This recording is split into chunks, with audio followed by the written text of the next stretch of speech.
Welcome to Chillin' 101. We hope this video helps. In this video, I will explain how to play Company of Heroes 3 on PC. First, familiarize yourself with the camera controls. Use WASD to pan and the mouse wheel to zoom. Left-click selects units, while right-click issues movement or attack orders.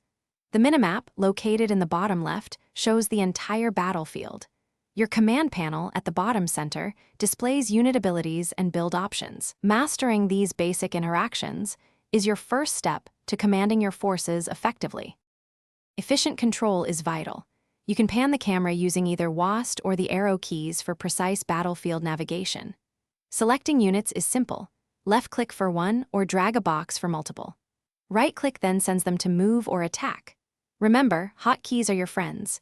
F1 through F5 can quickly select your base structures, while control groups, assigned with control plus a number, allow for rapid command of specific unit formations. Practice these to improve your reaction time.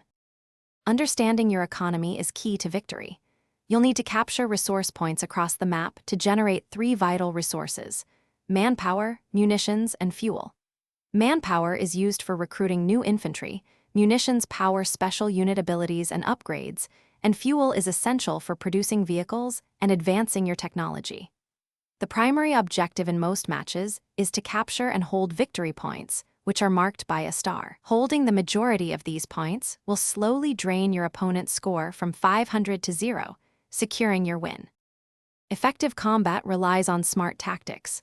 Always place your infantry in cover, especially heavy cover marked by green squares, to significantly reduce incoming damage. Remember that flanking is crucial. Attacking enemies from the side or rear negates their cover and inflicts more damage. In single player, don't hesitate to use the tactical pause by pressing the spacebar to issue precise commands.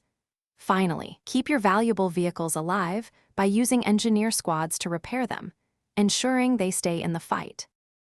Thanks for watching. Consider subscribing if we helped you.